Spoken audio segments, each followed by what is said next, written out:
You're listening to the Breezy Moms podcast on Digital Stream Radio. Hey everyone, you're listening to the Breezy Moms podcast, a weekly show that chronicles the adventures of motherhood. I'm Candace. Now let's start the show. Hey guys. Hey. What's going on, Miss Candace? I'm good. How are you? I'm fabulous. I'm feeling good today. I didn't screw anything up during the beginning. You know how usually I'll be like, I forgot to put a channel in, or I forgot to cue up the music. And I mean, it is episode 43, so it's like with your eyes closed. My point, right? And this is not the only show I do, so right? It's like I should know this by heart at this point. Should be able to manage. It's okay. You know? But the dynamics in every show, it's different too. It's true. So, but welcome back. I know. It feels... Episode 43. I know. I feel good about it. 43 weeks. I know. We're almost at a year. We're pushing a year. Yeah, that's right. I'm super excited about that. And today has been a heck of a day, but I'm riding on 100 right now just to keep the energy up because Emery did not sleep today. Oh. And it was a long day. So we're not going to get crabby Candace, right? No, because I'm here, right? She's here. I got to come to the studio. That's right. I got to walk away from them. I made a banging ass soup tonight, which I wasn't going to say because I knew you'd be like, you didn't bring me any soup, but there wasn't enough. I have an update for your listeners though on the chicken. Oh, the chicken right? from last week. Right, because I ate the chicken as soon as we... Cold. It was cold, but I ate it as soon as we said goodbye to all the listeners. Mm-hmm. But I had promised that I would give you a review of her chicken, so we'll do that later on at some point. Okay, we'll get to that. But so now I'm mad you didn't bring me any soup. I know, and I'm sorry about it. But like two old people, James and I shared one piece of salmon. I made a soup with salmon in it, but it was just one piece that we had left over from somewhere, and it gave me these vibes of two little old people who share. You know what I mean? They're always sharing a piece of chicken. Okay. You'll get there eventually. We're there now, apparently. So. No, but my neighbor, yes. I call her Crazy Rachel. Hopefully she won't listen to the show, but I call her Crazy Rachel. She lives across the street, and she's she's the one neighbor that knows everything that happens in the neighborhood. She's the one. Mm-hmm. And so if you ever need to know anything, if you see the cops on your street and you want to know what happened, you just walk over to Crazy Rachel, be like, what happened? And she'll give you the rundown. Okay. But she's an Italian woman. She's an amazing cook. Mm-hmm. And so she makes really good stuff. And she's always bringing me liquor stuff, like limoncello, or she'll bring me homemade biscuits. Wow. And so today I'm literally on my sofa taking a nap and the dogs are going nuts. And I'm like, oh God, who's at my door? Poor her. She's sitting there frozen. Apparently she was knocking for 20 minutes. Oh no. Oh, but you're asleep. With two buckets of one, it was a black bean soup and the other one was a chicken soup. And so she brought me soup. So I'm excited. Amazing. I can't wait. She always brings me good stuff. I mean, it's really important to have great neighbors. Yeah. It's so important. And I'm from New York where you don't talk to anybody. Yeah. But now living the suburban life, I really recognize how important it is to have not only neighbors that you can talk to, especially in times of need, but just people that you like. Mm-hmm. And I mean, it's just mad important. But she brings a lot of good stuff. And if you have a couple neighbors that are good cooks and cook a lot and are happy to share, double, triple win. Oh, she'll bring me she grows mint in her backyard. Ooh. So last summer she just kept asking me, I know you drink a lot. Do you want mint? You can muddle the mint into your cocktails. I'm like, girl, hell yeah, bring it over. She brings a whole sprig of mint and stuff. And then she gave me beets one time, and then she'll dig out potatoes. And I'm like, girl, what the hell do you have back there? A farm? Yeah, I need a nice Italian old lady to move in next door. Yeah. Or move next to and then one. On the flip side of that, you just have to be careful too, right? Because I'm a gay boy and I live in a very nice neighborhood, but I have a lot of Republican neighbors, and so I have to sort of kind of watch myself, which is kind of weird to say, right? But you just got to know. I always say that there's a place and time for everything, so I sort of kind of put my gayness in check sometimes when I'm outside. Can you though? I can if I had to, because you try to feel out your neighbors because when the last election season came on. you sort of kind of see the signs. Yeah, and, the Trump signs. And so you're like, oh. Thankfully, there weren't that many on my block, so I was happy about that. I need to move. I mean, there are a couple, but not that many. So I ended up sort of kind of like, okay, this is my first election season in this block. Let me just scope it out and see who I got to worry about. Right. And, but no, I mean, no incidents or anything. I got my big gay flag hanging out my backyard, flapping all over the place. They got a problem. We won't be scrapping.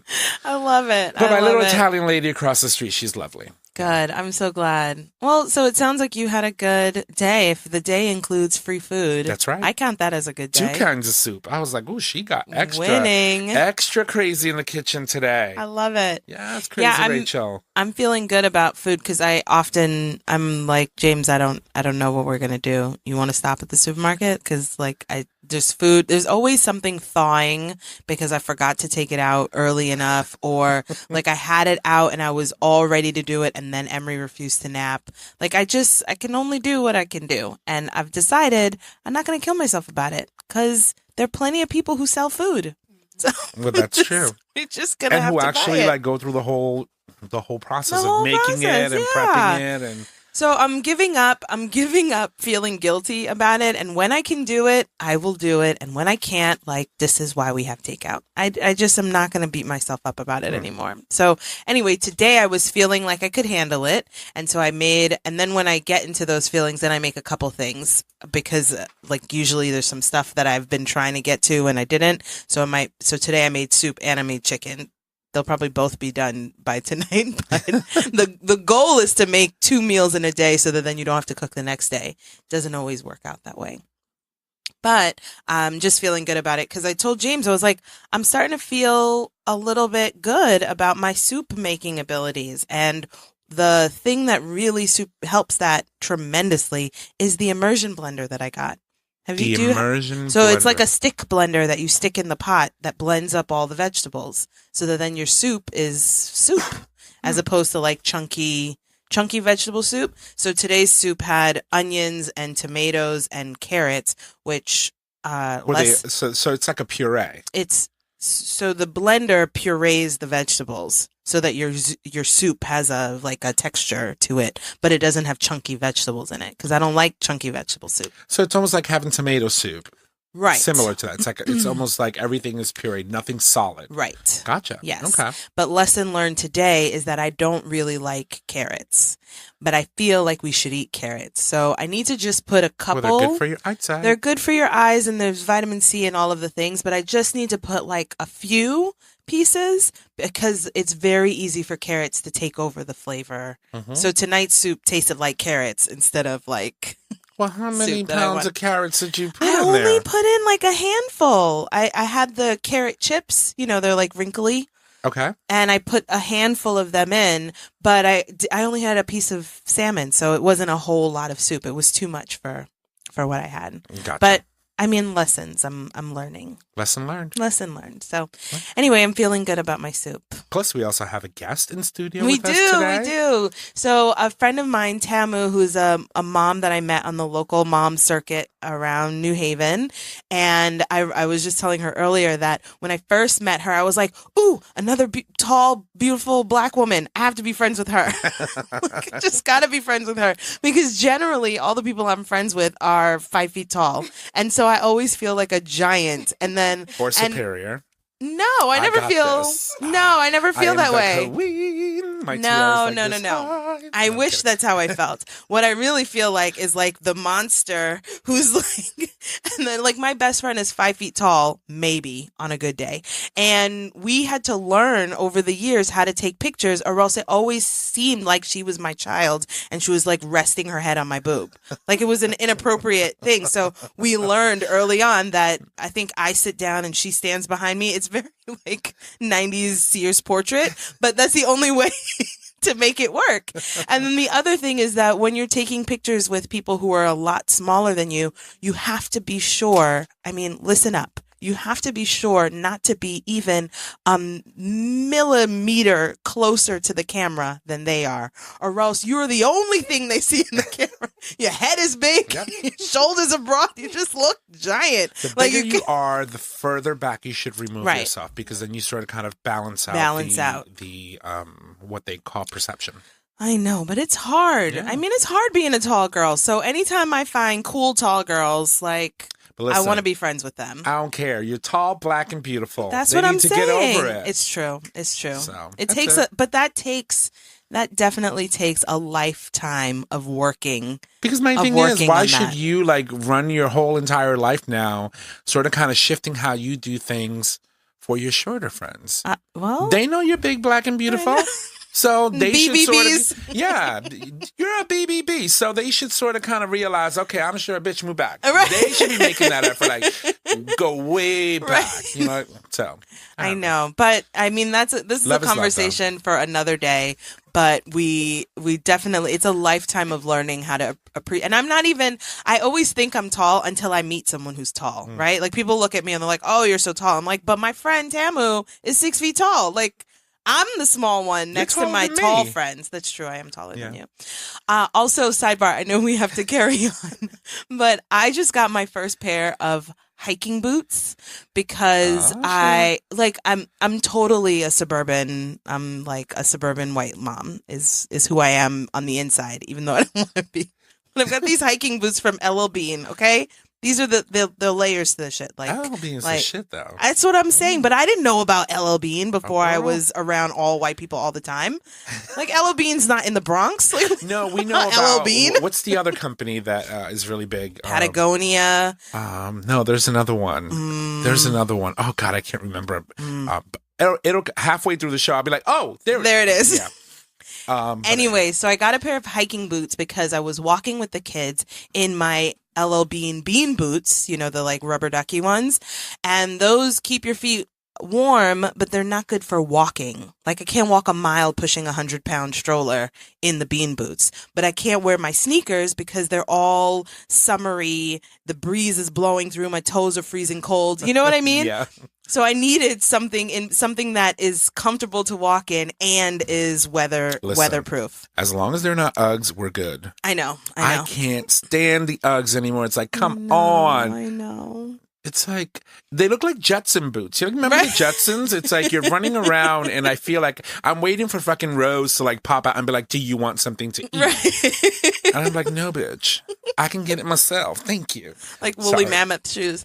Well, anyway, the point of this little side story is, so I got these boots, but I'm tall and my feet are ginormous, so they never have the women's shoes when I want them in my size. So I had to get men's boots in order to make sure that they fit. I have on the men's boots. I stepped out of them and I felt like I dropped a whole inch. And all I could think is, I'm on to you men, right? Like the lifts in your shoes are real. I had on one shoe and my other foot was swinging. Like I couldn't make it hit the floor without tilting my hip. Yeah. And I was like, you men are so tricksy. I mean, sneaky, right? And here they are making fun of you when you put heels on, right? And all the things. Like here you are going out with your husband putting flats on because you feel a certain kind of way. Right. And you never knew he had an inch and a half under him. Hidden lifts in his shoes, so Tom Cruise. I was like, Tom Cruise and Prince is what came to mind. But like these shoes, I feel like it feels like I'm wearing heels, but is what it feels like. But they're super comfortable and they're warm and they look cute. So, you know, I'm happy about it. Lord have mercy. So Candace. So I had on the boots and James was walking around barefoot and he was looking up at me. He was like, wait, what's going on? It's like somehow it's like I have on these men heels is what's going on. It's like somehow like you didn't tell me that you had heels all this time, but I see you. I see you. It falls in line with all these videos of men getting their hair. Have you seen these videos of men getting their hairdos done? They're like totally bald and then it's like airbrush color and waves and it looks incredible. You know, and believe it or not, that whole trend started with a porn star. Oh. There was this one porn star that was bald and he literally got like an edge created out of a tattoo. Wow. He tattooed his entire bald head into the shape of hair. Oh my God. And so he was known for that. He was really known for his hair. That's crazy. But that he didn't have. It's like one video, no hair. Every video after that, all this hair. But I was talking to James about it because like the bald thing, I understand why it's a problem. But James is bald and James he doesn't bick it, but he keeps it really like really low, buzz all the way to the bottom. And it looks so great on him because he never lets his hair grow in and like look crazy. I'm just like, if your hair is bald, like just like most men who shave their heads, look, there's like a strength in that look. And then now he's into coconut oil, so it's always glistening and shining. I'm like, that shit looks amazing. I saw that thing coming around the corner. See? I was able to actually comb my hair, perk my boobs up, and get ready. Get ready for him. Yeah, it's like, seriously. And he smells good, so you like smell him coming. And he's losing weight, so he's looking like really healthy now. Listen. Yeah. He's looking, I haven't seen him in a while, though. He's looking better than healthy. Yeah. It's like, Candace's husband and I work together. So. That's true. Oh, Tamu doesn't know. Yeah. So let's do a quick. I feel like this was a How Was the Boys, but more like How Am I? But you just want me to ask the question. Yeah, Candace, ask it. I'm listening. I have a question for you. I'm listening. How are your boys? They're good. Yeah. They're good. Emery didn't sleep today. That's all I can think about. We determined that James wears heels now. No. Or he has been for life. No. That's not where I was going with. I was going at men in general. Men in general, their shoes have way more like hidden lift on the inside than I thought. Now that I have these pair of men's shoes. Yeah. Okay, keep going. Facts. So the boys are good. James is good. Where was I going? Emery didn't let you sleep. Emery didn't sleep today. It's not about letting me sleep. I keep telling them all the time, nap time is not just for you. It's not about you. I need a second to not hear my name. I need a second to not hear mommy watch this. I just think it's like parenthood is a series of mommy watch this, and then they jump like a half an inch off the ground. I'll tell you. I'm like, yay, so awesome. Benadryl. Listen, stop drugging kids. I can't. So they're good. And then what's Lincoln? Lincoln is good. Lincoln is fine. He's consistent generally, but we've talked about this. He's firstborn. Yeah. So he's generally a parent pleaser, a people pleaser. And I have to say, though, I feel kind of offended that people say that your second-born tends to be like your wild child. Look at me. Right, because I'm the second-born out of my siblings. And what's your point? And my point is that I'm not wild. Oh. I'm put together. I don't give my mother headaches. I'm the one that picks her up every time she travels or pay for her stuff. Those two things aren't mutually exclusive. But those things aren't mutually exclusive. I got my shit together. It doesn't necessarily mean that you don't have your shit together. It's just a general wildness. I use the term wild as it's a general all-encompassing term. Like I call the baby wild. I call wild is just a je ne sais quoi thing for me. Even if I wanted to be wild, I couldn't. I mean, my mother didn't even want to let me get on a bike. My older brother had a bike. My youngest brother had a bike. But that gay boy could not get on a bike. And I'm like, Mother, why? Because you're wild, and you probably would have ridden the bike off of a building top somewhere. She never let me get a bike. With a rainbow flag on. Watch what I can do. Yeah, that's what wild means. Yeah. And I've said this on the show before. She kept getting me that black G.I. Joe plane, right? The stealth I thought you were going to say a black G.I. Joe. Wow, you can get me one of those. I know. I'll take it. No, it was the plane, and it was like a black stealth fighter plane. And she got me the same thing every year because I love this plane so much. And every time it broke, I would just throw a shit fit. And so every year I got it for Christmas. Right, because you're wild and she couldn't handle the shit fit. No, because she just basically gave me a plane, and I wanted a bike. Not because you're wild and she couldn't handle the shit fit. I don't think I was a wild boy. My little brother was bad. My little brother used to climb this is the everything. thing, is that you're conflating wild with bad. It's not bad. It can but be. I am not bad nor Listen, wild. We're not talking about it no more. We're gonna let it go. I'm feeling some kind of way. I feel hurt. Yes, it's okay. It doesn't change facts. She's nasty. That's okay, so everybody's good. You're good? I feel good. I want to move on and bring Tamu on because I feel like people can hear her laughing, and I want her to come on the show. Are you kidding me? She is enjoying this. She had a little sign, right? She wrote down a little, she goes like, "I love you." I love it. Love you too, baby girl. I love it. Okay, so let's cue her in. So Tamu, I said, is a friend of mine that I've made on the mom circuit here in New Haven, and again, I just had this moment, just like with Carolyn, just like with lots of moms that I've made friends with. In the last couple years, you just see them from across the room and you're like, yes, you, me, let's do this. Like we're gonna do this, right? Because these groups that where everybody's going to the same story times and music things and gym, Kim, I can't even talk. We're going to all the same things, and you need to find people that you can jive with and because you're not going to be able to connect with all of them. No, you're not. Some of them you're going to want to snatch up. You just need that one friend that's going to be like, no, girl, wild child, simmer down. Right. And didn't I tell you that once I was at an event and my kids were running around. It was so wild that I did see another black mom across the room, and I didn't get to talk to her. And by the time I pulled myself together, she was gone, and I was like, no. Why are you doing this to me? I know. And people, I feel like, I don't think anybody who's listening to this would feel this way about what I just said, but I think that there's some people who might feel some way about the fact that I'm saying this, right? When I go to a place, I'm looking for other moms of color who look like me and look like they might have a similar lifestyle to me.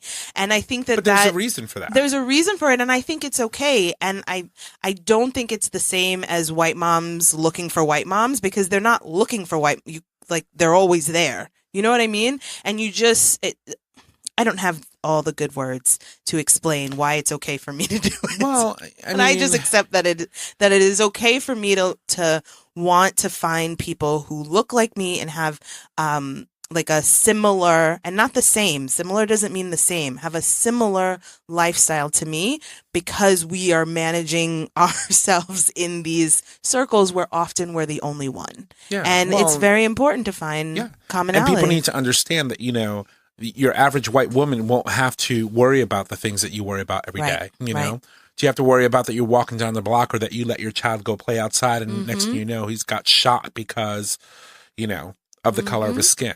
Those aren't things that they need to worry about. Right. So you going to your circle of friends and wanting to be around people who have similar experiences to your similar upbringings or skin tone, there's nothing wrong with that, because they'll never understand that. They'll never understand the need to overthink things because people view you or your children in a different way. Right. So. Yeah, it's super important. I do, and I keep doing it, and I love it. Find a POC in the crowd and go to town. I know. And I went to a party where I'm friends with the white lady who invited us, and I'm happy to be friends with her. And she has a friend who was new to town, and I was like, "Give me your number. We're gonna be friends too. You and I are also gonna be friends." And it's just how it has to go. So anyway, let's move on. Tamu, welcome to the show. Hi. Hi, how are you? I'm wonderful. Make sure you get up on that mic. Don't be scared. Yeah. So how much do you love me? A lot. Oh, I'm laughing over here. I'm cracking up. You guys are really funny.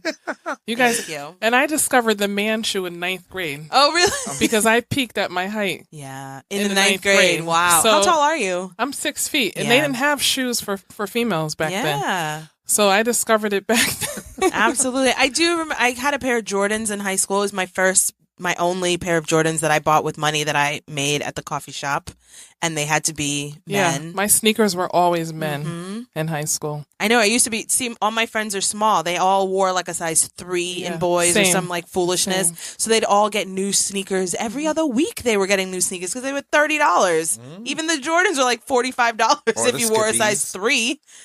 I wore Skippies in school. No, and the man pants with no shape. Right? Had to settle for that. And the pleats in the front so that your whole ankle isn't sticking out. I know. Exactly. It's hard being a tall girl. It is.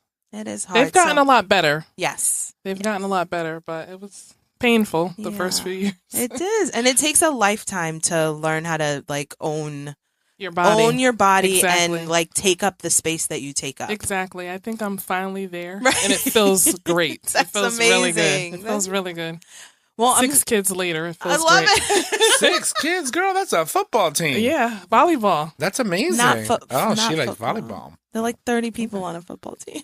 Or you mean soccer? There's still 30 soccer. people on a soccer team. I don't know. That's a lot of kids. There's a lot of kids. It is a lot of kids. Okay, so tell us a little bit about you before we jump into what we're going to talk about. Okay, well, my husband and I, we have 4 boys and 2 girls. Wow. Aging from 1 to 23 years old. Wow. You have a and we love it. 23-year-old? Yeah, and we love it. Bless your heart, girl. You College don't look graduate. a day over 30 and Right? she's 23-year-old. That's why I love you. I love her. That's why I love you. I love it. I'm a speech therapist. I'm also a sign language interpreter. My sister was born deaf when I was 9, so it inspired me to become a speech therapist. But also I needed to learn sign language, so I do both. That's amazing. So I've been doing it for about 18, 19 years now. Wow. And it's That's my awesome. passion. It's what I was born to do. That's great. I love it. Yeah, so I love helping children and communicate and socially, mentally, and vocally. It's my passion. That's awesome, though. I have three uncles. Well, two aunts and an uncle that are partially deaf. Oh, okay. And so my uncle knows sign language. He does it very well. He's known it for many years, and he tried to teach me. It was just like, it's very, very difficult. You have to be immersed I know how to say in all the bad environment. words. Of course, most people. Like I'm too not bad surprised. and all that good stuff. But it is important, though, because it just opens up a whole world of communication that you didn't know existed. Exactly. And a lot of people don't realize that deaf people don't communicate the same way we do, in the sense that they don't write out full sentences. Right. Exactly. So it's more of a description rather than not a description. In painting the pictures form, with their hands. Exactly. It's more That's like a great pictures. description. Painting pictures with their hands. Yeah. They use their hands to communicate. Yeah. And there's lots of emotion and stuff that goes That's Exactly. into Expression. the face. The There facial is nothing expressions are better. just as important. That's their intonation. That's your highs and your lows in your Right, voice. because big and magnificent Exactly. and ginormous, they're all the same sign, but you have to like emote in order to. That's amazing. The deaf actually look at your face mainly and not at your hands. Yeah. And they get a lot of their communication from that.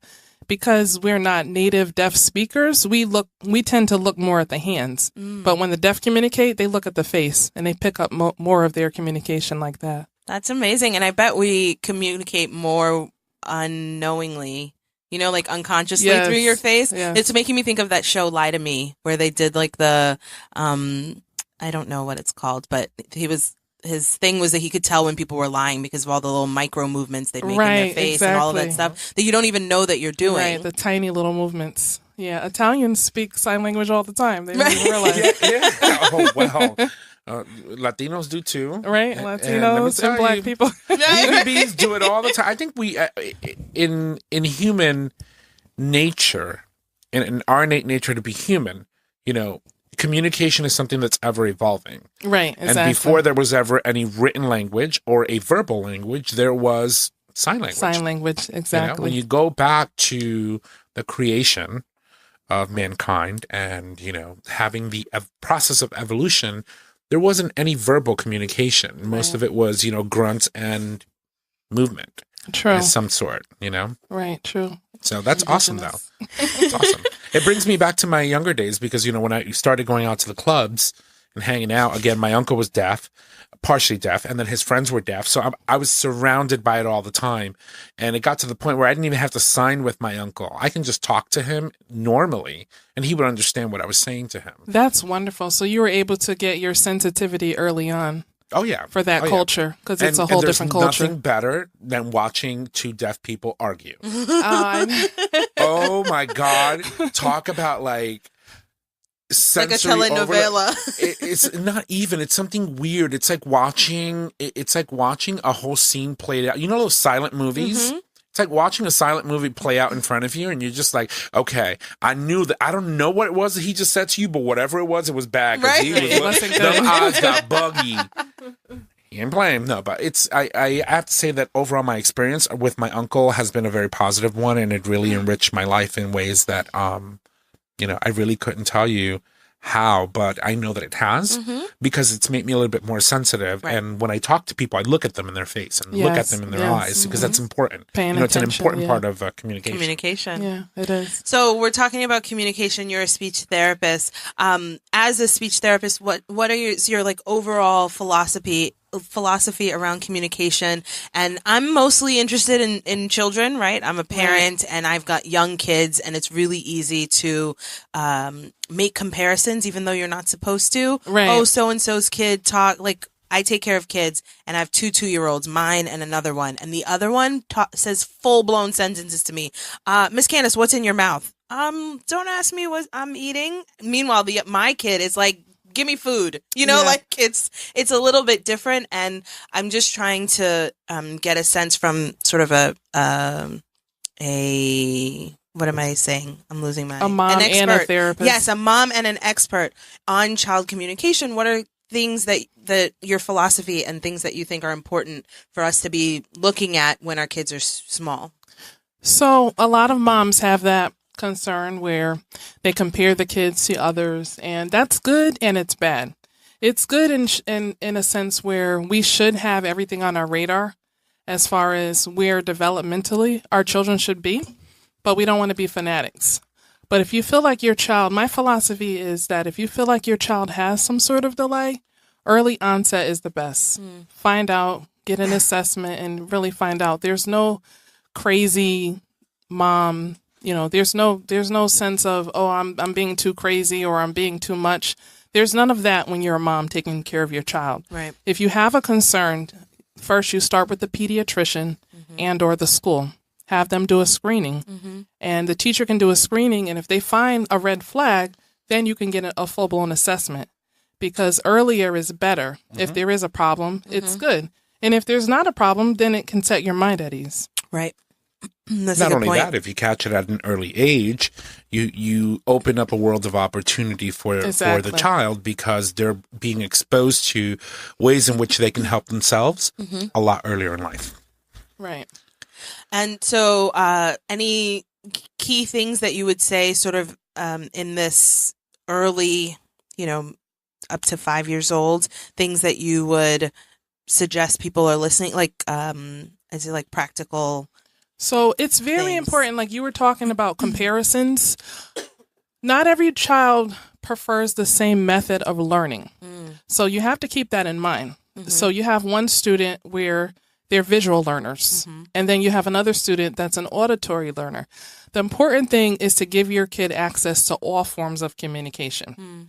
Where it's YouTube, they have a lot of ABC alphabet videos and vocabulary sight words. Whether it's a book, whether it's pictures, I use a lot of picture communication. Whether it's voice output devices.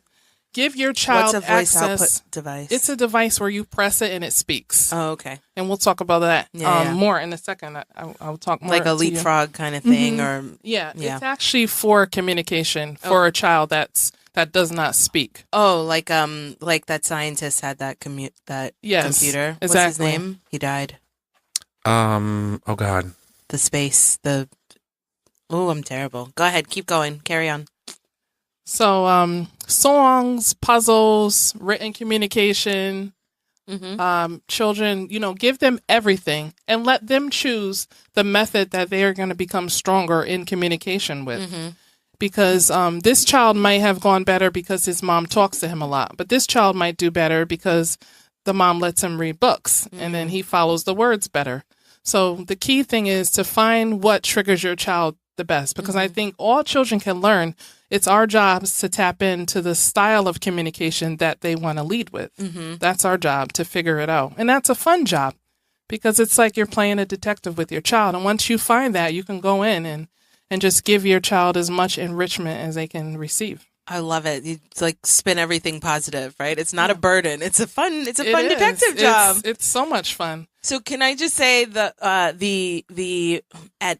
admitting on my hand that I feel like some things, like most things, there's a culture has an effect on. And if I'm being honest, something I worry about myself is, like, I'm an old black lady inside, and I don't allow all the time for a whole lot of questions and a whole lot of back and forth. Like, I said, go and do it because I said go and do it. Stop asking me all these questions. And then I have to remind myself that, like, that point of the questions is not necessarily questioning. You know what I mean? Or not necessarily back talk. I just think about it as like, you do this because I said you do it because it's the right thing to do. But then we miss out on a lot of that opportunity for them to sort of question and understand and figure out and blah, blah, blah. Because my immediate reaction is like, I don't have time for this. Like, let's keep going. How would you recommend someone like me who recognizes that in themselves? And that's not only Black people do it. I'm sure there's some other people who have short fuses or whatever, but I feel like generally Black people have this, like, a child's place is to do what I told them to do and not ask me a whole bunch of why questions. That's my whole life. Right? See? My mother still does it. That's very real to my husband and I. We're old school Black parents, and that's very real. But at the same time, I try to create in all of our children where they always feel that they're being listened to. So I say this is like a trigger word. How do you do that? 1 second. 1 second. That's the trigger word. 1 second, even if it takes 5 minutes. I say 1 second, give me a second. And that way they know that I'll get back to that question. Okay. And I say, first, do what I told you, and then we'll get to that. So you're doing two things. You're redirecting them to do what you told them to do. And then you're letting them know that this is on the back burner, but I will get to you within the hour. Okay. And if it's something more pressing, it would be, the next day. But normally I get back to them within the hour.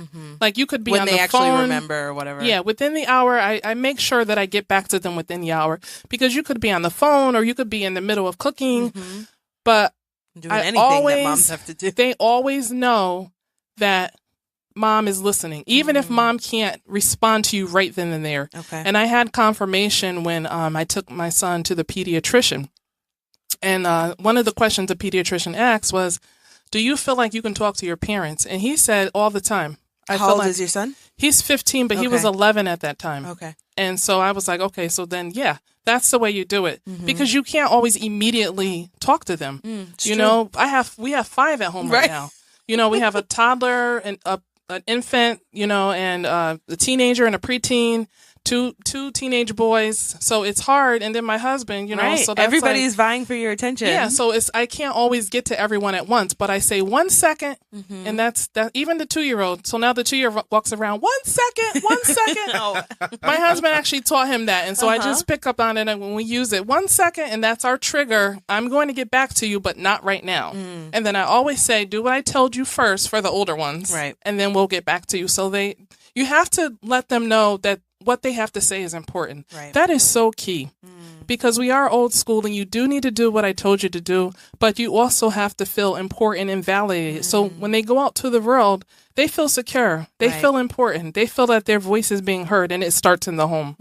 That is true. That is so true. I don't know that I'm succeeding at that all the way. It can be your trigger word. You fill it out, but you have to give them a trigger word where they know when they hear that trigger word, and it works for us. Yeah, the thing I'm thinking is that Lincoln will also often be giving James a whole lot of lip, and then I'll peek around the corner and he'll stop and look at me, and we'll have this like silent, like eye conversation. But that's and also important too. Like it's important. Because in a day and age in where you can't spank your children, giving them the look and knowing that they understand what that means, like I better quit this shit right now because this is not going to end pretty. I know. Knowing that look is just as effective is important. It's true. But the reason I bring that up is because sometimes I try to sometimes I tell James I don't always want to be the bad guy, right? Like somebody has to be the bad guy and someone has to be the good guy. And that's okay. But I sometimes want to be the good guy. Yeah. And I also can't save you every time, right? So, but sometimes it's getting all the way out of hand. And so then I just feel like for everybody's sanity, I need to come in and shut the whole shit down, right? Yeah. And so, but I also don't want to create a situation where Lincoln feels like he can't talk to me, because that's what my fear is, right? That he'll always think I can't talk to mom because mom is going to come and blah, blah, blah, blah, blah, whatever. There's balance. You have to find a balance. You have to find a balance, and you have to be consistent. Yeah, consistency is the hardest, but the best thing for your child. And your children are young enough where you can create that consistency. Yeah. They're young enough. I remind myself that he's only 4. I haven't it's not over. right? It's not over. Mother. It'll never be over. It'll never be over. We're You'll always be 90 teaching. and still yelling at one of your kids. Right. Even the 23-year-old is still learning. Right. College graduate, still learning. So it's fun. It's fun. I'm having a blast raising great. my children. And when you have a few, right? You like get to figure it out along the way. You get to figure it out. And make it better for the last couple. Yeah, that's true. It's amazing because, like I said, you have an eternal lifetime, right? As long as you're alive, you're always going to be in some way, shape, or form yelling or trying to put your children in their place, right. And say, I didn't teach you that growing up. You better quit the shit, right. But then you realize this kid is 45 years old. I think he can do anything he wants at this point, and you just reminded me. So today, I was telling you off air, I went to pick up my mom because my grandmother hasn't been doing well. We've talked about that before. But I went to see Grams today, and she was in good spirits, and she called me over from the kitchen, and she says, "Can you come here? I want to tell you a joke." And I said, "I'll be right there." And I said, "I'll be right there. Give me 1 second." I had the dogs with me, so I put the dogs in their place and said, "Relax. It's not that serious. I know there's a lot of people in here. You're not used to it, but calm down." And I walked over, and I sat by her bed.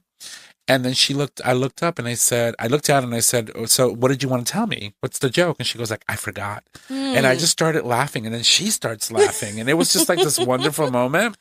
And, but it just reminded me that, you're going to go through your whole entire life being able to put a lot of these exercises that she's describing into motion or to work on them. So, no matter what age, you have to discipline no matter what age. The discipline looks different from the toddler versus the adult, but you have to be consistent.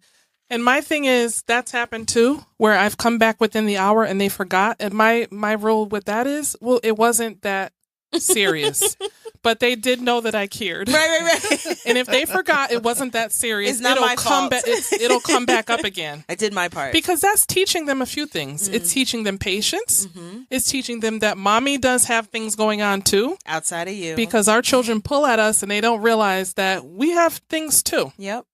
So it's teaching them a few things, and you have to honor that and teach them patience and teach them discipline and be consistent. Yeah. And it's okay. So oh God. I have one quick question. I'm sorry. So you've been in your profession now for a very long time, and it's something that you've been doing. You're very passionate about. Yes. Was there ever a time in where you forgot that, this is what you do, this is who you are, because it's your children, and sometimes, kids have a way of knowing how to work their parents to the core? Is there ever a time or a situation where you can describe that you felt yourself sort of kind of slipping away from your profession and sort of like, and then snap back and be like, "Oh shit, I got to remember this is what I do for work"? Because sometimes, a lot of people don't realize it's easy to be in a profession and to recommend and say, "This is what I think you should do." And it's even harder to apply that in your own personal life. Like a therapist could be a really effective therapist, but then at home, that's a whole different story. And it's very common. Was there ever a situation in where you felt that you sort of kind of forgot your training for a moment, and then you had to kind of get reminded? You had to remind yourself? So during parenting, right? Well, these last two, I'll just be honest. They took away a few brain cells. Wow. They did. So I had to reset myself. These last two did. I had a little gap, and so you've got a 1-year-old and a 3 and a 2.5-year-old, and then how old is the next one? There's like a 9-year gap. Okay. So I was fine. I was on a roll, and then when we decided to have the last two, I was out of the profession for about 3 years because I was home with my pregnancy with both of them, and I just recently went back. But I noticed that I did kind of fall back because my daughter kind of needs voice therapy, the 11-year-old, and I'm like, what's the difference between voice therapy and speech therapy? So voice therapy is under the umbrella of speech therapy. Okay. So voice therapy is when either your voice is too hoarse or your voice is too low or your voice is too loud. In her situation, her voice is too low. Like the tenor of her voice? Like she's the volume. Her volume. Oh, she whispers. The volume. And then I have had children, the tenor. And then I've had people with accents. So they receive voice therapy. People who come from overseas. Your kids? My clients. Oh, your clients. Okay. Yeah. Got it. But in my daughter's situation, yes, I did forget. She just talks like this all the time. Yes, exactly. I did. So I've been doing voice therapy with her. Got it. And I was like, wait a minute. Why am I can teach her how to get stronger with her voice. I let her go on like that for a couple of years, from ages, I would say 9 to present time, 11. And immediately now she's fine. I've been working with her on that. But I had a lapse where I forgot that I can fix this. Right. That you know what to do. Yeah, because you're just being in mom home, mode. You get in mom mode. You do. And now that I'm back in my field, in my practice, I mean, like it was like a light switch, and all these things started to come back. And the older ones, they're already well versed, but she's she's our middle child, and she was like, "Mom, you can help me," because they know what I do. The kids all know what I do, and they talk at school. My mom can help you and this kind of thing. And so I've been working with her on that. So that's been fun. So yeah, there was a little lapse with the middle child. It's almost like you have like a little, like a mom blinder on. Yeah, I had a mom blinder on. Because I feel that way. I definitely feel that way taking care of kids, that I can recognize like a difference between like an attitude and a sleepy of another kid, but my kid just drives me nuts. You know what I mean? Like, I'm just like, figure it out. You know what I mean? But then there's also this, I think we were talking about sound, but your own kids, they have a frequency that tunes into your brain. Like it's a parental, familial frequency. Because again, I take care of kids all day, and sometimes they scream, and I know that nothing's wrong with them, and that I still have to do this other thing for this other child, so they have to wait for a second. Yes. But my kid, and I just want to jump out the window. So I call when my kids do that, because they do that, especially the two babies, and I call them out on it. Oh, I call them out on it. I said, "You're okay." And then I give them the eye look. I say, "You're okay," and they calm down. Oh. And that's our innate communication. Right. You're okay. I talk into their spirit, and I say, "You're fine," or whatever it is that you want to do. My 2-year-old gets redirected with his alphabet or with colors. If I say, "What color is that?" he just redirects. So you have to find what redirection you can use for each child. And that's very important. Okay. The redirection is very important. It doesn't have to be yelling. We don't do a lot of yelling in our house. You wouldn't know that there's so many people in the house. That's incredible. If you walked into our house, you would not know we had so many children. So you just learn which redirection you do. And my husband and I talk about this a lot, how different each one is. And we love it. It makes it so interesting because they're all different. Yeah. Tommy, you see the kids a lot. My sister-in-law posts pictures a lot on Facebook, and they might look alike, but they all have different personalities, different signs. So, we're kind of in tune. We try to stay in tune and treat them all differently based on who they are. Okay. So that's very important, not to parent as a whole. Universally, yeah. You have to parent individually. That's so important. This one might be disciplined this way, or like the attention that you receive from them this way, so, the attention that we give them is different as well. That's a good point. This kid might want to watch a movie. This kid might want to go for a walk. This kid might want to eat ice cream. This kid, my daughter, we like cooking together and watching French YouTube videos. So you have to find each kid so that they feel special and that you're encouraging who they are. So that's very important.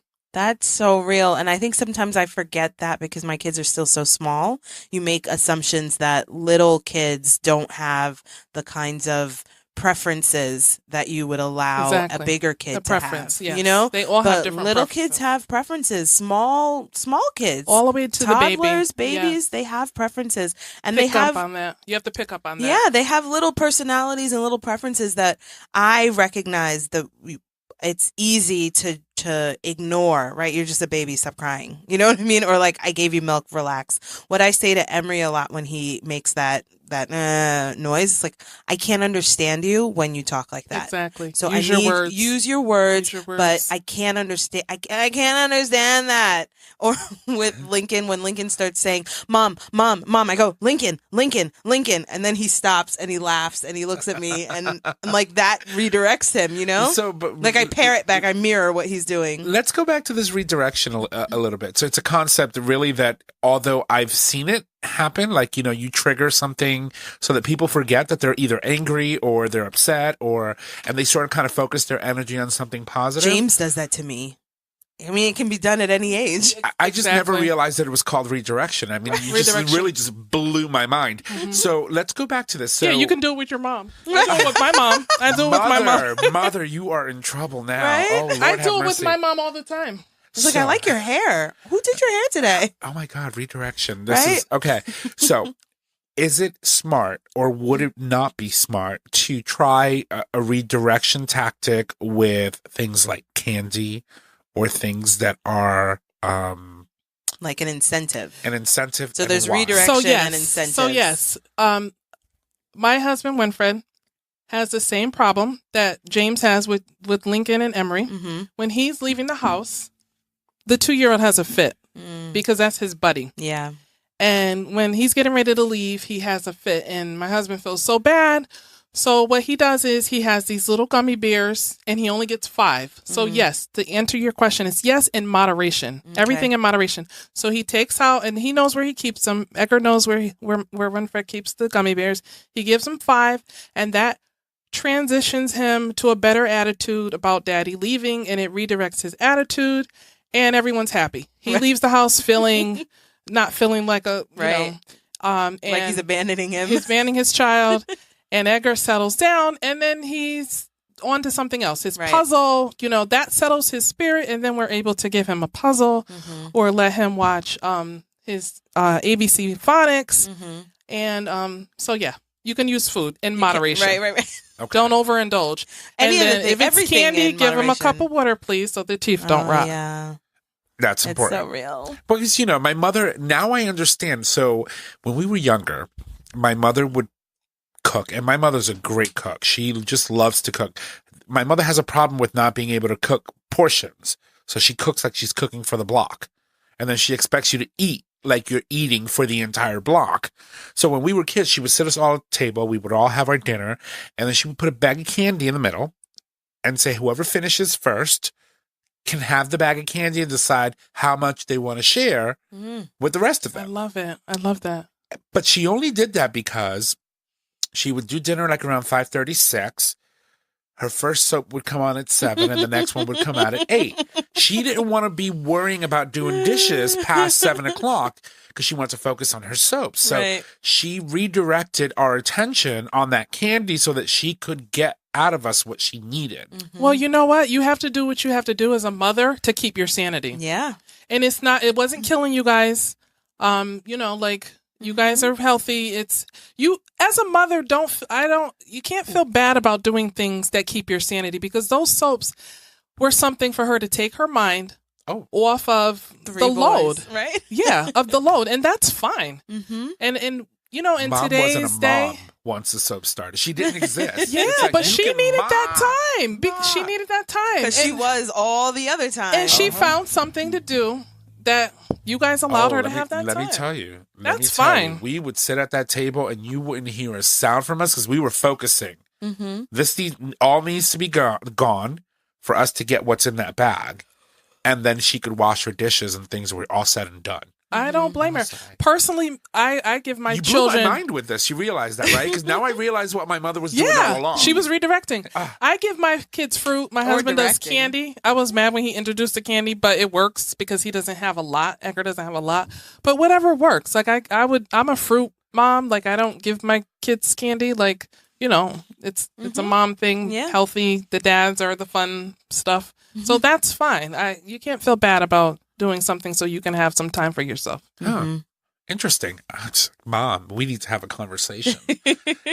You're mad at mom now? I'm going to start. I'm like, Ma, you should have just let me have my hissy fit, and you just literally redirected my Don't anger. resent mom. Like, she needed that. It kept her sane. sane. It kept her sane. It kept you safe. I would never, believe it or not, my mother's more of a rock to me than she'll ever know. So, no. I just texted James today and said that sometimes not James. I was like, James, Emery makes me say fuck. Like, he just makes me, I don't want to say it, and I don't say it, and then he just makes me say it. And I was like, damn it, I didn't want to say it. You know what I mean? Like, it just comes out of me, and I'm just like, I was doing so well. Why would you do that? But again, there's just this frequency that your own kids, like, I don't ever have that feeling with the other kids in my program. Right. Like, I never have that feeling, but your own kids just know how to dial in right behind your eyeball into your brain, right at that spot that you can't handle the pressure. That's a good thing if they're like that, because chances are if they're like that with you, they're not like that when they go to school, right. Or when they're in an outside environment. Yeah. That tells me that they are safe to be their vulnerable selves, their good selves, and their bad selves. I don't want to say their ugly selves, right? So I'm going to say their bad selves and their good self. That is a good sign that he's like that. And, hopefully he can always be his natural self with you. And hopefully there's a balance. That's a good thing. I was telling Tommy that every once in a while, I feel like he realizes when I need something, and he'll just like pull me in for a hug. Like, I was sitting next to him and he took the arm that was next to me and he just kind of like pulled my head into his shoulder and he patted me and he gave me a kiss, and then he went on to what he was doing. Like, that's excellent. He knows how to keep me attached, right? Because sometimes I saw a meme that was like, I'm so into Marie Kondo, I'm looking at my kids wondering if they bring me joy. Last night you didn't bring me joy. Maybe I should let you go for today. I feel like it's our jobs as moms to always set our children up to be comfortable in their skin and to redirect their behaviors and shift their behaviors if they're uncomfortable in their skin, and show them how to do that individually. If they're changing their energy and it's not a positive energy, we should find a way. Find what they like. Find what they like. Because with Edgar, I know what he likes. And if he's having a moment, I shift his energy to something positive that he likes to do. And then his moment, the times that he has those moments decrease. Yeah, and I realize that those things happen the most when I'm trying to do too many things that are for me and not for them. Right? Like when I get caught up in, they're watching a show, so I can do these 69 things that I need to do, then they get distracted from that, and then I'm not available to them, so they get involved in all kinds of stuff that I don't want them to be doing, So it's usually like a boredom or a cry for my attention when I'm trying to do too much. It's like, that's good. One load of laundry is good. You can't do all the laundry today, right? You can't wash all the whatever. You can't wash all the dishes. You might be able to just do these. You know what I mean? What I'm trying to figure out is who said it had to be a competition. Like, it's like you're setting yourself up, like if you're like at a race or something. Who said you had to do laundry all day long, or that you had to get it all done in one day? Well, it's not a competition. So now, since our conversation last week with Pyle, and that like some is good enough. Like, I'm totally into some is good enough. The last couple God, I weeks. love Pyle. She was amazing. She was amazing. And it was, just this idea that you could get bogged down in what you weren't able to accomplish, or you could be happy with what you were able to accomplish. That is so true. And so right now, that is so true. So now usually I'm like, okay, I did one load of laundry, like winning. It usually takes me 3 days to do one load of laundry. Half full. Exactly. Glass is half full. But what I wanted to ask you about communication, so you've been doing this for a long time. Have things changed in any way on how we expect little kids to communicate, or like to be able to manage themselves? Do you know what I mean? Yes, they have. So I mentioned to you about the voice output device earlier. So when I first started out, picture communication was really big. And it's still my go-to. What does that mean? So pictures with words underneath them. Okay. So children that either have developmental delays or don't have an extensive vocabulary, we used to use pictures a lot. And we would point to the pictures, or we would do a picture exchange where we would have pictures available of things that they wanted, and they would take the picture and give us the item that they wanted. Oh, so we we're would not train expecting them to say the word. We're just exactly recognize what you want. So the philosophy behind that is that they have the pictures, and they have the vocabulary word underneath that labels the pictures, and eventually the neurotransmitters will catch up with their voice. And over time, the repetition of seeing the picture of what they want will eventually allow them to say the word. Okay. So it's steps. So that was really big when I first started out in around 2001. And children who are nonverbal had voice output devices, which are devices that speak for them. Okay. And it actually has a voice on there. Now, if it was a little girl, it would be a little girl's voice, or a little boy's voice, kind of like the GPS that has the voices. But now, everyone has a voice output device because technology is really big. Even children who are verbal, we're giving them voice output devices. I still use a lot of pictures because I like the exchange of the pictures, because the voice output device is a little more extensive. It's technology. So, I mean, there's different layers of sheets and different compartments inside the voice output device that goes into it. There's little picture icons on there and different windows. It's a little more complex. So that's why I still stick to it. But that's what has changed. All of the children who are quote unquote special needs or have delays have voice output devices. So there's a little more availability and a lot more attention paid to these children where they can improve at a quicker rate. Okay. Because insurance companies are approving for a lot more supports for them. Okay. So that I hear what you're saying for kids who have some sort of developmental delay or some kind of voice problem, right? Or issue.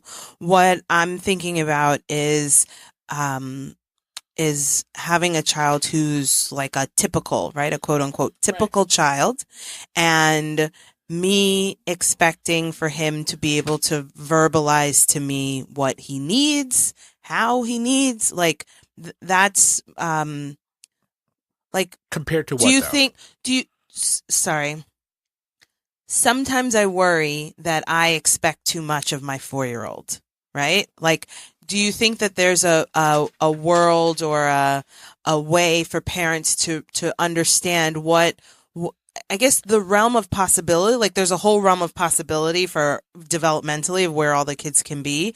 But am I expecting him to be able to manage his attitude and tell me what he needs so that we can fix it at 4 when that's not a thing that happens until 7? Or like, am I still having trouble with that at 35? Like in just like communication, the expectation around communication of a typical child, not a child with a delay. You know what I mean? So there's guidelines. There's what you call speech and language guidelines. They were tested and given, and I would follow those guidelines. Okay. And if your child is either a few months behind those guidelines or a few months above those guidelines, it's okay. But you should pay attention to those guidelines, and you should see where they're at. And if there's somewhere along those guidelines where your child is a little bit behind, that's what you focus on. Okay. And then where they are fine in those guidelines, you keep nurturing that. But you can pay attention and model for your child and encourage him and work on those things that they're a little bit behind on. But you don't stress over it. Okay. It's everything in moderation and balance. You do pay attention to it. It's not bad to pay attention to where you feel like, oh, he's not saying his letters or his numbers, or he's not using full sentences. Okay. Because the thing is, if you work on it, he'll get better at it. So he'll go from 2 to 3 words, and now he's at 7 to 10 words. Right. And then you're like, 2 months later, you're like, oh, he's better at this now. Yeah. You know, so you don't stress over it because, like you said, we're connected to our children and they pick up on your energy. So you do it in a fun way, and you don't do it in a stressful way, and you don't look to the right or look to the left. You look at your child and you look at what they need and you give them what they need and they'll get there. They will get there. You focus on that, on their strengths, but focus more on their weaknesses and make those the strengths. And then you go on to the next thing. Okay. And then how do you feel about like how early kids are going to school now? So I feel like preschool, I don't think I went to I think I went to school when I was 5. And now there's pre-K 4, there's pre-K 3, even some daycare centers for 2 and almost like between 2 and 3 look like school. What are your thoughts as like an expert on child communication and what kids are kind of like for real? Because there's like a able to do, preschool. So I'm going to say, first I'm going to answer that as a parent. Okay. And then I'll answer that as a professional. Okay. So personally, my husband and I both have the same views on this. Like all of our children, we kept them home until they were 3. And then they go to preschool 3. Because during that time, it's very important for them to establish confidence and security and a sense of identity. And they get all of that. Our children were all raised by myself and or my husband and their grandparents or aunts and uncles, their first few years. And then, they can go on to, and it's not like early morning programs or late programs. I think the foundation is so important. I feel like we've gotten away from that. And now I'll speak as a professional. I think we've gotten away from the foundation and how important it is. And I know economically you need to get back to work. After 3 months, they give you, I believe it's 3 months. Some people get 3. Yeah. But if you can, it's worth it. If you can do whatever you can, whether it's to work part-time, whether it's to, like switch off on hours with your spouse or a friend, or even form a parent group where, this parent works during the day and that parent works during the night. It's so important for your child to have you for the majority of the time during the day in those early years. It's very important. So you're looking at to 3. Yeah. What you're saying. So, but that's the more, how you always say it takes a village, right? And as she was saying, right? Because to me, I think that this whole pre-K 4 and pre-K 5, and most likely we'll get a 6 and 7, and earlier and earlier, it's just a form of childcare. I know a lot of children. I know a lot of children that don't start until 5, but it's far and few in between. And I think 5 is a great age to start. I feel like my children are ready. I keep them close, like the school right across the street where everyone knows me and like I can go in there at any point of the day. So that's my comfortability level at age 3. But I know a lot of parents that wait until age 5, and I think that's fine as well. Well, here it's about like if you can get into a pre-K 3 program, then you don't have to pay for daycare. Right? It's a free pre-K program, and you don't have to pay for it. I feel before that is too young. Economically, I think that's an incentive for parents to try to get these kids in programs. But as she was saying, one of the most important things that you can do for your child is ensure that they have that sense of security, sense of identity at a very young age. And typically that happens between the ages of 1 and 3. They get that at home. 1 and 5. Exactly. As you were saying, it takes a village. That's why it's also important that when you're making decisions to have children, know that you need to have that support system. Typically, the most important people in your life are your grandparents, your aunts, uncles, and relatives that can sort of kind of give you that sense of identity. And if you don't have that, you have to resort to these programs to be able to live and survive. Or on the other hand, just like find, like I've met several single women or, who've come and looked at my program. They're single and they're having a baby, or people I know who have not gotten married yet, but want to have a child because we're 35 and eventually you got to like make a decision. It's hard. You've like moved across the country away from your whole family. Like this is where the village is not just your family, but you find friends, you make a group like. So as Tommy said, when you start thinking about having children, a few of my family members, like we're travelers, so we're world travelers, all of my family. And most of us, when it was time for us to get married and have children, we moved back home. My cousin, he's from Massachusetts. He was down south. He went to college. But once he was ready to settle down and get married, he moved back home. We've gotten away from that. Family is very important. The extended family is very important. My children, they know all of, their aunts and uncles, that's who they see all day. So I do take them to the play groups so that they can get that social piece outside of us. But they've got a pretty social network. Yeah, but the whole family, keeping them involved and keeping them safe and nurtured, because your family is going to love on your children more than anyone. And for them to get that sense of put on a pedestal so early. That's so real. It's so important. The grandparents are going to dote on them. The aunts are going to dote on them. And who are you kidding? They're spoiling. You know? Yeah. That sense and of being spoiled, they need that. And if you're across the country, when you're having a child, thank goodness for things like Skype and everything. So if that is not your situation and you can't have that availability, I would say Skype with your family every day, so your children can get that from people outside of yourself, so that when they go to school, they are full. I am completely confident when Edgar goes to preschool in September, he's going to be ready. Yeah. I feel like he's not looking for anyone else to fill his cup. Right, exactly. And that's our goal. Like, we specifically talked about that when they leave our home, my husband and I specifically talk about this with each of our children, that they are not going to be vulnerable as far as needing someone to fill their cup. It's going to be filled already. I don't need you. I got what I got. I got enough. Yeah. I guess I like you, but I don't need you. That's right. But, I guess the point I was trying to make is that, because we're getting away from that family cohesive unit and you're living, on the other side of the world, the issue that ends up happening is you have to figure out, without a support system, how are you going to have your child taken care of while you're going to work? Yes. Right. And so you start thinking about these programs that make it economically make sense for you, This like is true. pre-K3, pre-K4. This is true. Where, as opposed to being around your cohesive unit, your parents, your grandparents, etc., those typically would be the go-to parents that you would go to. Hey, Graham, I got to go back to work. Can you take care of my child? Not only were you getting an economic reprieve from not having to pay for childcare, but they were also reaping the benefits of being around someone that worships your child and says, I'm going to spoil you. What your mom and you're at work and you call Graham. Hey, what are you doing? How's the baby?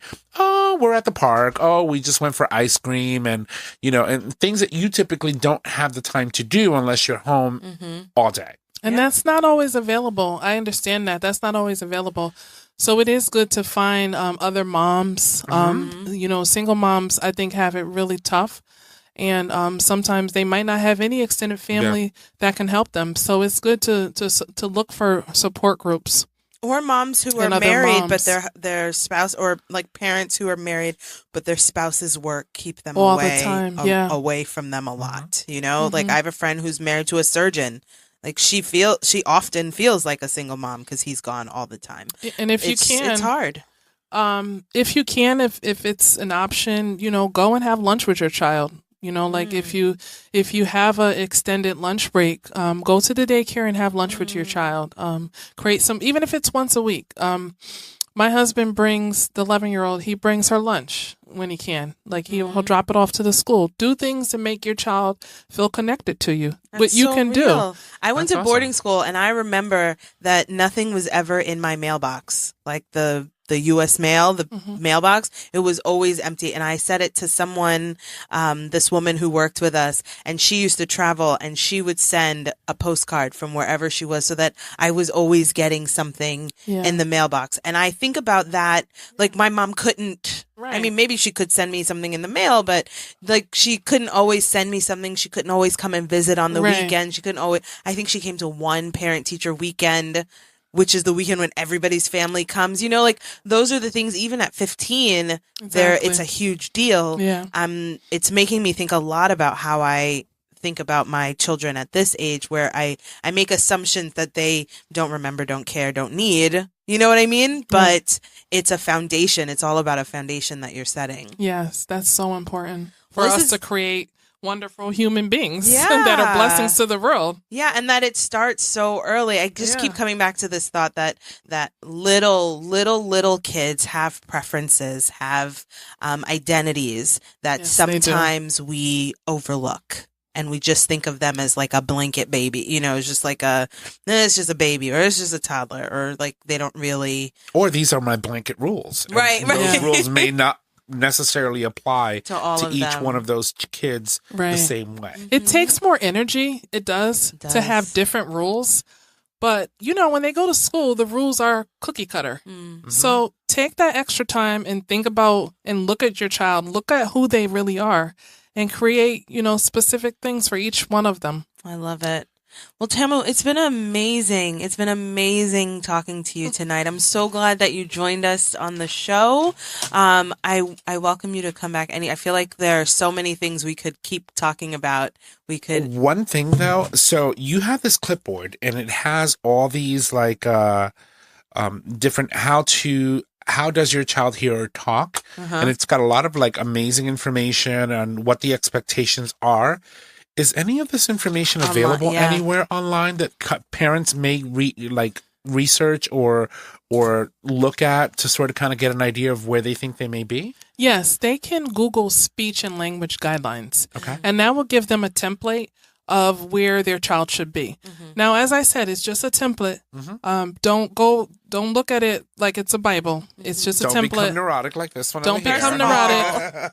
Now, I would say with everything, like give it, 2 or 3 months. And if they're not there, 2 or 3 months younger, 2 or 3 months older for each area. So it starts with birth to 3, 4 to 6 months, 7 months to 1 year. It goes all the way to 4 to 5 years. So the window of adaptability, did I say that right? Yes. Adaptability. That window is sort of kind of 3 months in either direction. 2 to 3 months in either direction. And you're okay. Where you see that they're lacking, focus on that. Okay. And it'll become their strength. Mm. And then I have a tip. Okay. When you're ready. All right. Okay, well, I will finish my thank yous. Thank you so much for joining us tonight. I feel like I learned a ton.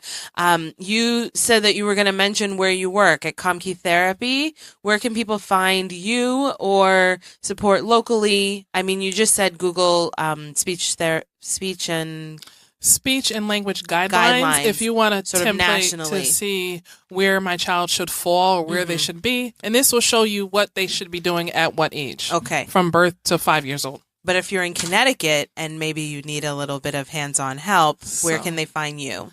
So, parents can email me if they have any questions or concern, and I'll get back to them within a week. Okay.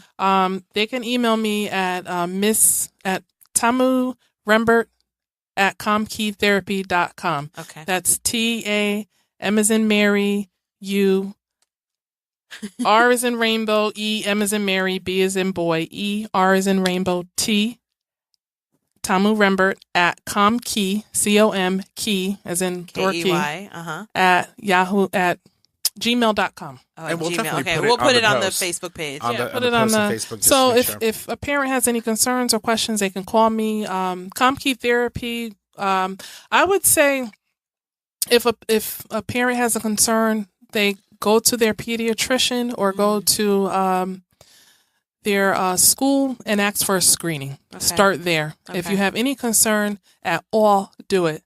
And it's okay. You're not crazy. So start there. Okay. But email me with any of your concerns. Tamu Rembert at comkeytherapy.com. And we will post it so that it's there for people to see. Okay. Yeah, that's awesome. So thank you again for joining us. It's been amazing. And I hope you come back. I feel like there were so many notes that I made on things we could keep talking about. So anytime you want to come back, please do come back. We could create a segment on this. Like seriously. I'd love to. Do a segment every so often, every 6 weeks. Yeah, we've got, Tim is coming back. Yeah. And we're going to do a segment on speech therapy or auditory therapy. And here are some tips and here are some social skills. Here's telltale signs whether or not you know or you should be looking for to know whether or not you have a child that may need a little bit of extra help. Right. And how you can help them. I mean, there's so much that we can do. This is amazing. Thank you. I mean, you opened up my eyes to a whole concept that I didn't know existed, but I know my mother's been doing her entire life. Because she's a mom, and there's a mom is like a secret society that moms you get into that you didn't even know. Oh, I can't wait to see her. I am going to have a conversation with her. You've been redirecting me. My whole life. And you were just happy you received candy. Yeah. So, all right, seriously. so let's move on so we can wrap up. We are over as usual. I know. So let's wrap up. We're going to do the Mom So Hard tip of the week. That's right. And I actually asked Tamu if she would save. I have one that I'm going to add on as like an addendum. Of course. But I'm going to let Tamu go first because I have what I feel like is a good one. Anyway, and I don't want to forget it because you know I forget it every week. This is your show. So anyway, Tamu, we've been having our guests share some of their tips so that the tips can be well-rounded and not just what I'm doing in my house. What is your Mom So Hard tip of the week?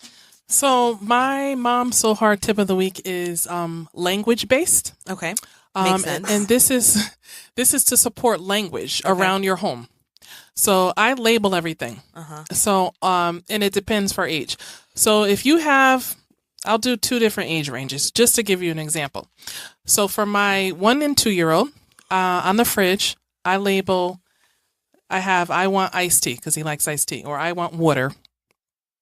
So label everything with words. Okay. And this is teaching the kid how to read and how to say short sentences. Okay. So, label your couch. I have a printer, but if you don't have a printer, you can get note cards for $1 and you can get a black marker. Yeah. A permanent marker, black permanent marker, and write it in neat handwriting and stick it on the couch. Label everything around the house to teach them early how to read sight words. Okay. It's a natural way. Label the chair, label bedroom, label fridge, and for children that are over 2 years old that are already going to be learning how to read at school, support short sentences.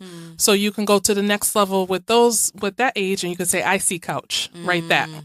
Or I see TV, or I see front door. So that's the tip. Okay. So Nice. Label. I actually have a friend, my friend Tia, who was on the show a couple months ago. Her house has note cards all over it. Like the wall says wall, the refrigerator says refrigerator. Yeah. It's pretty cool. So they're That's learning awesome. sight words, and it's functional, and it supports what the teacher is doing at school, and they'll love it because your child will come in and can be the little assistant teacher. I love it. That's I love awesome. it. I love it. He'd be a rock star. Right? Yes. So I'm going to add on to that. It's not language based, but I learned something from Yashmin, who's been on a couple times in the past. I made a soup a couple days ago that was amazing, I will say. And I ate all the chicken out of it. And so there was just all this broth left over, and I was going to clean the pot. And I felt some way deep in my soul to dump it into the sink. I was like, but this is delicious. And she told me that I could put it in an ice tray and save it in little portions and then use it as a base starter for anything. So she's like, put it in your rice, put it in whatever saute you're You making. can be steaming vegetables and just throw that ice cube in there, and all that flavor just gets sucked right in. That sounds delicious. I love So that one. I have a little like a silicone situation that now has my soups. I'm going to call them soup starters, and you just freeze them individual and then pop them out and put them in a Ziploc bag, and then you have a little starter for whenever you need it. And attached to that is I'm always throwing out the excess amount of tomato paste. Do you ever use tomato paste? Yeah. You like open it up and then throw it you out? open it up, you use the couple tablespoons you need, and then it sits in the can sits in your fridge. It's like half open. I It gets usually all take dried it out out. and put it in a little baggie and freeze it. Right. So what I did was I put mine in dollops in a Tupperware so that it's basically like the ice cube thing.